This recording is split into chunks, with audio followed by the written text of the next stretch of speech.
लोकशाहीवरती आणि तिथलं जळजळीत वास्तव त्यांनी मांडलेलं आहे।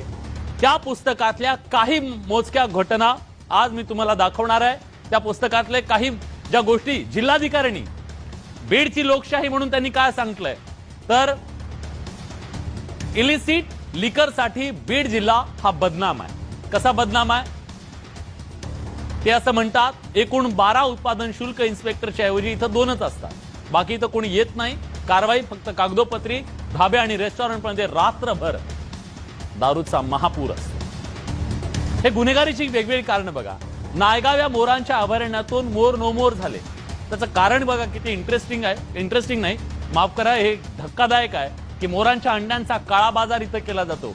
मोर संपवली हो, का संपवली बघा, त्या मोरांच्या अंड्यांचा वापर औषधांसाठी केला जातो। दम्याच्या रुग्णाला औषध म्हणून मोराची अंडी दिली जातात। त्या अभयारण्यामधून मोर गायब केले। रंजन मुखर्जी नावाचे आयपीएस अधिकारी गायब झाले। आधी ते इथं होते, इथून बदली झाली आणि त्यानंतर ते गायब झाले असं त्या पुस्तकात लिहितात। ते पुढे असं लिहितात, राज्य सरकारच्या चौकशी यंत्रणेत गायब म्हणून एक आयपीएस अधिकाऱ्याची नोंद आहे। आयपीएस अधिकारी गायब होतो, पत्ता लागत नाही, हे त्यांनी त्या पुस्तकात लिहिलंय।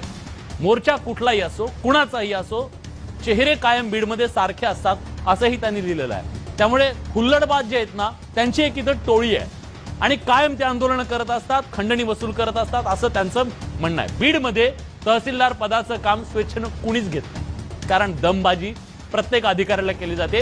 अधिकाऱ्यांना काम करणं अतिशय अवघड आहे। गोदावरी आणि सिंदफणा नदी इथून वाहते। या नद्यांच्या खोऱ्यामध्ये बिनबोभाट वाळू उपसा, कोणी रोखणार नाहीये। बिनबोभाट आओ जाओ घर तुम्हारा, खोटे दस्तऐवज तयार करण्याचं महाराष्ट्रातलं सगळ्यात मोठं रॅकेट बीडमध्ये आहे। तुम्ही फक्त सांगा, प्रत्येक गोष्टीचं सर्टिफिकेट तुम्हाला इथं खोटं काढून मिळेल, अशा प्रकारचं रॅकेट आहे। हे कोण सांगताय?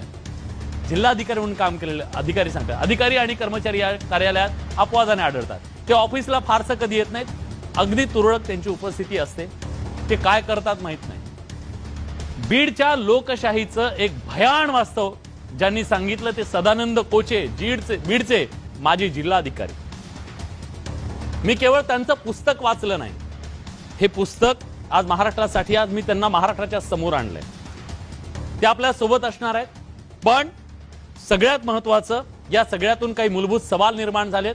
नेहमीप्रमाणे आपण त्या यदा यदा हि धर्मस्य ग्लानिर्भवति भारत अभ्युत्थानम् अधर्मस्य तदात्मानं सृजाम्यहम्।